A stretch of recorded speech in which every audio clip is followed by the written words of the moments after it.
Muy buenas noches. Hola, Joan. Espero y todo esté bien allá por Venezuela. Santo año.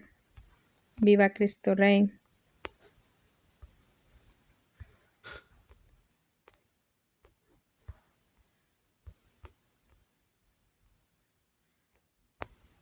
Ok. Muy buenas noches. Viva Cristo Rey. Buenas noches, bienvenidos. Ok. Entonces, hacemos el resumen. En la primera parte del resumen de la historia del Antiguo Testamento, empezamos con la creación del mundo. Ayer miramos la creación del hombre y de la mujer, la creación de los ángeles, el pecado de Adán y Eva y su castigo. También miramos la promesa de un redentor, los hijos de Adán y los patriarcas, lo que fue el diluvio, la torre de Babel, el pueblo de Dios. Ayer miramos el principio del pueblo de Dios, donde se renueva con Abraham en el antiguo pacto, los hijos de Jacob y José en Egipto, la servidumbre de los hebreos en Egipto y la liberación de los hebreos por Moisés. Nos quedamos ayer en el paso del Mar Rojo. Entonces, hoy seguimos la continuación. En el paso del Mar Rojo miramos cómo el faraón se arrepiente y va en busca de todos los hebreos y los quiere regresar, ¿verdad? Llega al pueblo, llega hasta el mar y el mar se lo lleva con todo y con todas las aguas, con todos los hombres, caballos, quedaron ahí.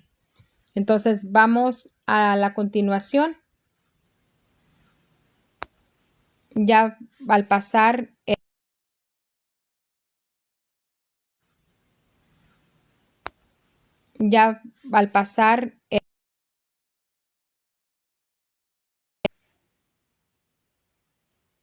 perdón.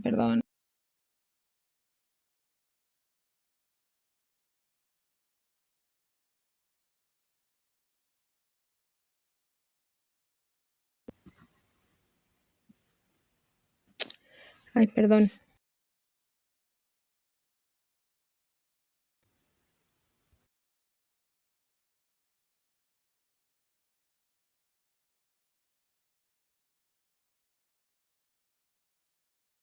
Perdón. Ok, entonces los hebreos pasan al desierto. Pasado el Mar Rojo, entraron los hebreos en el desierto, y en brevísimo tiempo hubieran podido llegar a la tierra prometida, Palestina, si hubieran sido obedientes a la divina ley y a las órdenes de su caudillo Moisés. Pero habiendo prevaricado y rebelándose muchas veces, Dios los entretuvo 40 años en el desierto, dejando morir ahí a todos los que habían salido de Egipto, menos a 2 solos, a Caleb y a Josué. Por todo ese tiempo proveyó Dios a su mantenimiento con sus especies y escarcha de blancos y menudos y granos llamado maná, la cual todas las noches cubría la tierra y a la madrugada lo recogían.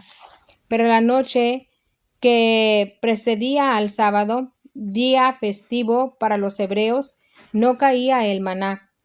Por id cual recogían el doble de la madrugada del viernes para beber, proveyóles Dios de agua que brotó muchas veces milagrosamente de las peñas heridas por la vara de Moisés. Una gran nube que de día los defendía de los rayos del sol y de noche, mudándose en la columna de fuego, los alumbraba y mostraba el camino, los acompañó en todo el viaje.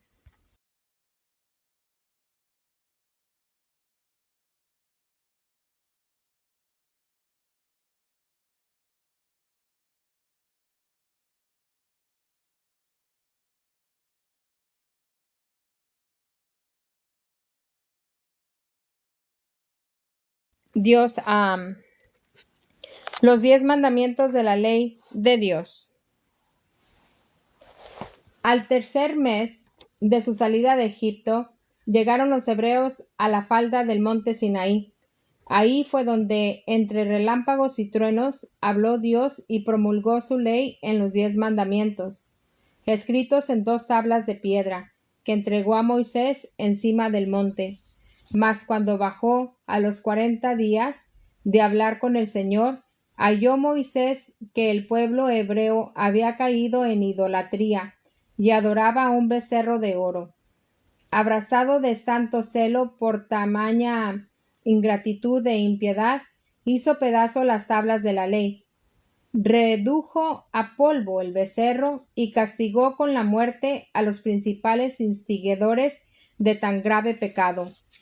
Volvió a subir al monte, imploró el perdón del Señor, recibió otras tablas de la ley, y cuando bajó quedó atónito el pueblo al ver que de la faz le salían rayos de luz que le llenaban de gloria y resplandor. Fíjense cómo nuestro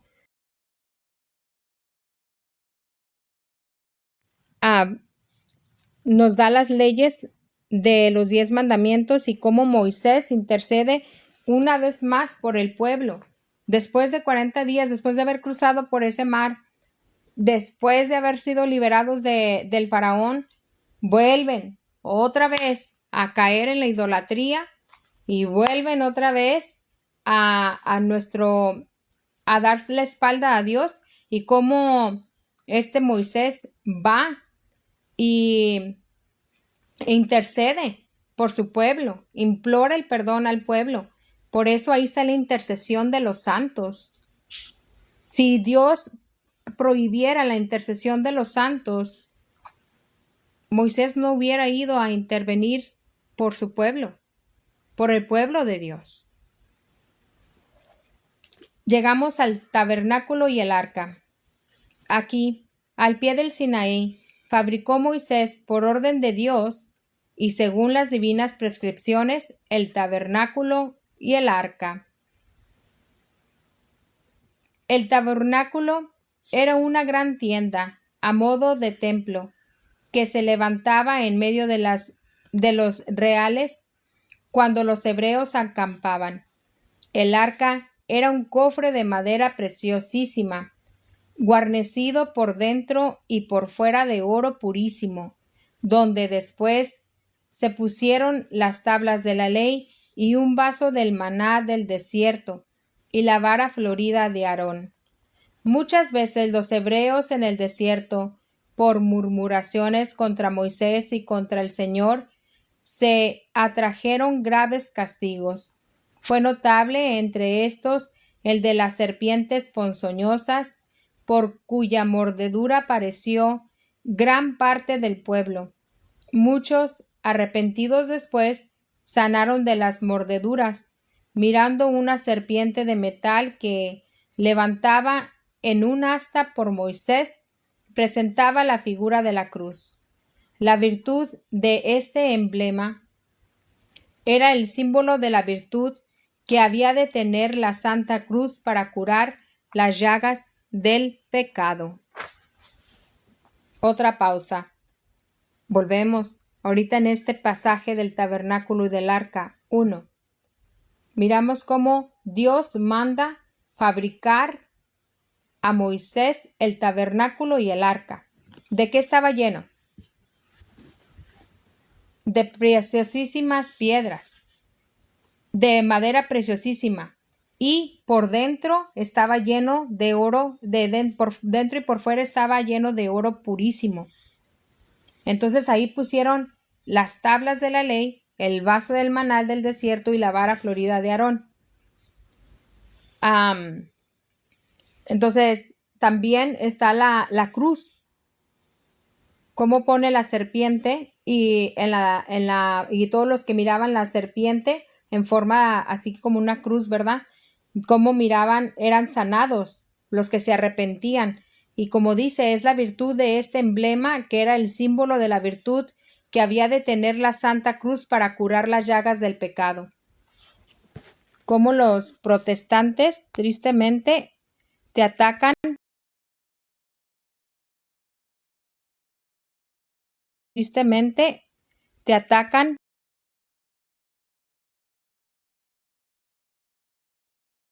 la fe. Seguimos. Josué y la entrada en la tierra de promisión. Después de haberlo detenido por espacio de 40 años en el desierto, introdujo Dios a los hombres en la tierra de promisión. Moisés la vio desde lejos, pero no entró. Josué le sucedió en el gobierno del pueblo. Precedidos del arca, pasaron el río Jordán, cuyas aguas se había parado para dejar libre el paso por el cauce del río. Tomaron la ciudad de Jericó, sosjugaron los pueblos que habitaban la tierra de Canaán, y la dividieron en 12 partes, según el número de tribus. Así castigó Dios, por medio de su pueblo, los gravísimos delitos de aquellas naciones. Estas tribus tomaron el nombre de Rubén, Simeón, Leví, Judá, Isaacar, Zabulón, Dan, Neftalí, Gad, Aser, Benjamín, que son los hijos de Jacob, y de Efraín y Manasés, hijos de José. Sin embargo, la tribu de Leví no tuvo territorio aparte. Dios lo llamó al oficio sacerdotal y quiso ser él mismo su porción y su herencia de la tribu de Judá, según había profetizado Jacob a la hora de su muerte. Nació más tarde el Redentor del mundo. Seguimos. Y así llegamos a Job.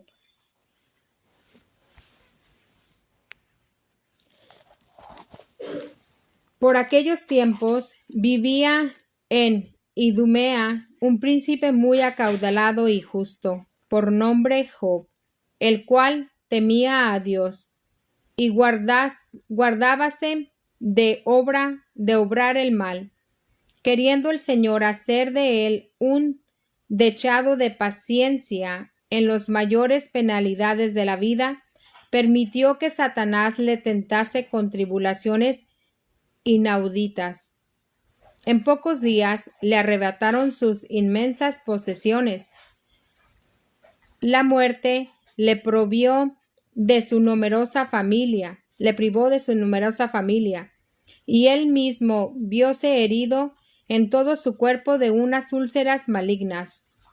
Atribulado Job con tantas desgracias, no pecó por impaciencia. Derribóse la faz en tierra, adoró al Señor y dijo: El Señor me lo dio, el Señor me lo quitó. Bendito sea el nombre del Señor.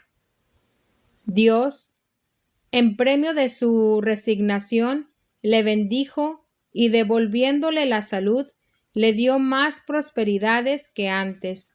Todo esto se describe luminosamente en uno de los libros santos titulado Job.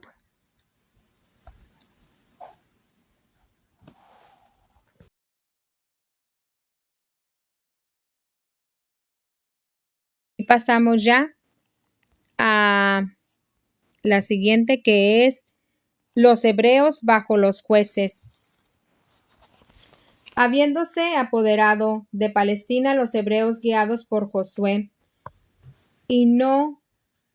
ya no la abandonaron, siendo gobernados según la ley de Moisés, o por los ancianos del pueblo, o por jueces y más tarde por reyes.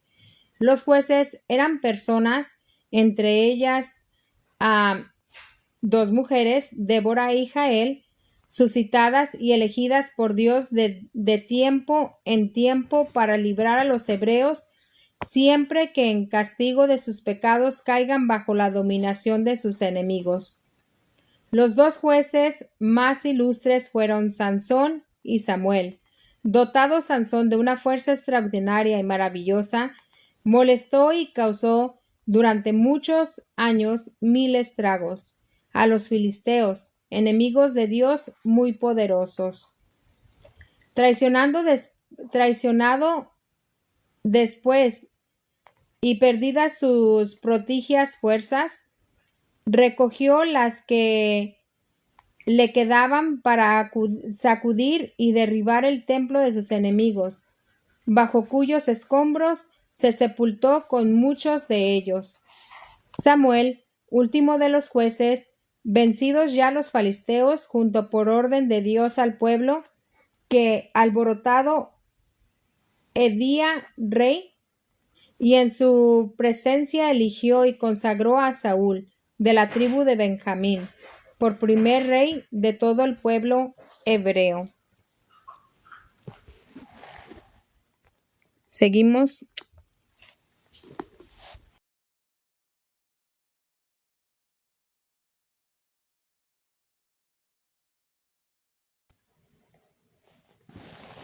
Seguimos en los jueces. Los hebreos bajo los reyes. Muchos años reinó Saúl, mas después de los 2 primeros fue desechado por Dios a causa de una gravísima desobediencia, y fue ungido y consagrado rey un joven por nombre David, de la tribu de Judá, quien luego se hizo célebre matando en singular combate a un gigante de los filisteos, llamado Goliat, que insultaba al pueblo de Dios puesto en orden de batalla. Saúl, derrotado por los filisteos, se dio la muerte. Entonces subió al trono David, que reinó sobre el pueblo de Dios 40 años. Acabó de conquistar toda Palestina, sojuzgando a los infieles que allí quedaban, y se enseñoreó especialmente de la ciudad de Jerusalén, que eligió para asiento de su corte y capital de todo el reino. A David sucedió Salomón, que fue el hombre más sabio que hubo jamás. Edificó el templo de Jerusalén y gozó de largo y glorioso reinado. Pero los últimos años de su vida, por las artes insidiosas de las mujeres extranjeras, cayó en la idolatría, y algunos temen por su eterna salvación.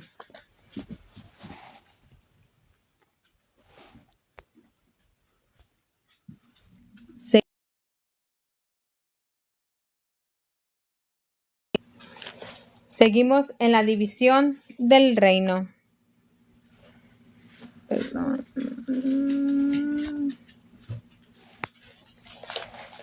Sucedió al rey Salomón su hijo Roboán, por no querer aliviar la carga durísima de los tributos impuestos por su padre.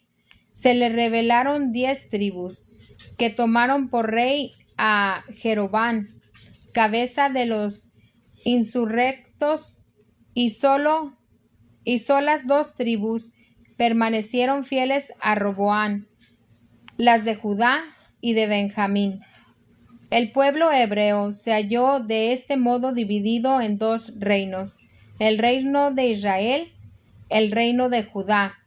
Estos 2 reinos no se unieron ya jamás, sino que cada uno tuvo su historia por sí.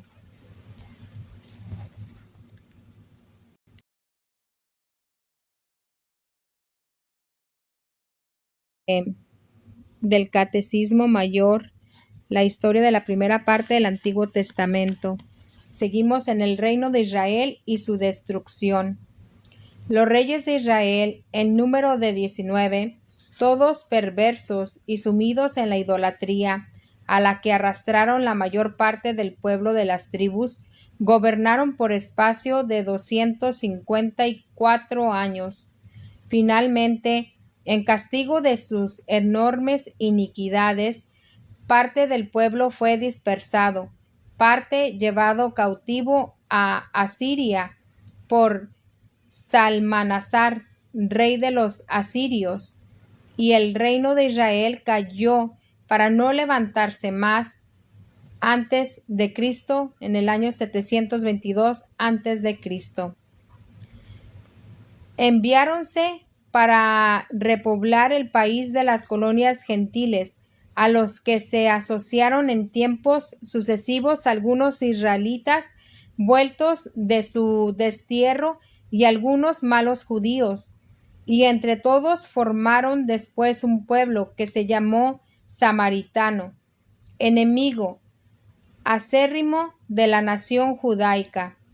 Entre los israelitas llevados cautivos a Nínive, capital de Asiria, se halló Tobías, varón santísimo, de quien hay en los libros santos una particular historia, muy acomodada para hacernos cobrar alta estima del santo temor de Dios y de la disposición de su providencia.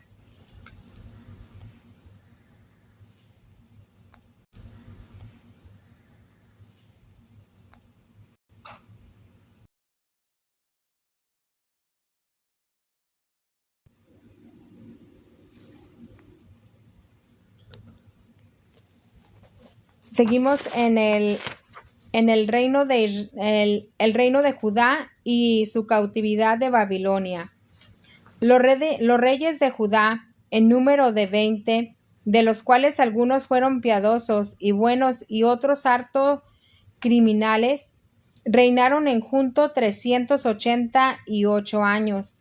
En tiempo de Manasés, uno de los últimos reyes de Judá, aconteció lo que se escribe en el libro que se titula de Judith, lo cual, matando a Holofernes, capitán general del rey de los asirios de aquel tiempo, libró la ciudad de Betulia y toda Judea. Más tarde, otro rey de los asirios, por nombre Nabucodonosor, puso fin al reino de Judá, se apoderó de Jerusalén y la destruyó junto con el templo de Salomón hasta los cimientos. Hizo prisionero y sacó los ojos a su último rey, Sedecías, y al pueblo lo llevó cautivo a Babilonia. Ahí nos quedamos. Aquí nos vamos a quedar en el reino de Judá y la cautividad de Babilonia. Con el favor de Dios, mañana ya terminamos la primera parte del resumen de la historia del Viejo Testamento, o sea, del Antiguo Testamento. Ya casi terminamos esta historia, el resumen de la historia del del Antiguo Testamento, para poder entrar a la parte segunda del resumen de la historia del Nuevo Testamento. Con el favor de Dios, mañana terminamos esta primera parte y continuamos para poder ya culminar este bendito catecismo de San Pío X, Catecismo Mayor de San Pío X. Viva Cristo Rey, viva María Santísima, y gracias por estar aquí. Hasta mañana, si Dios lo quiere. Dulce Madre, no te alejes, tu vista a nosotros no apartes, ven con nosotros a todas partes, solo nunca nos dejes. Nos proteges tanto como verdadera Madre, haz que nos bendiga el Padre, el Hijo y el Espíritu Santo. Amén.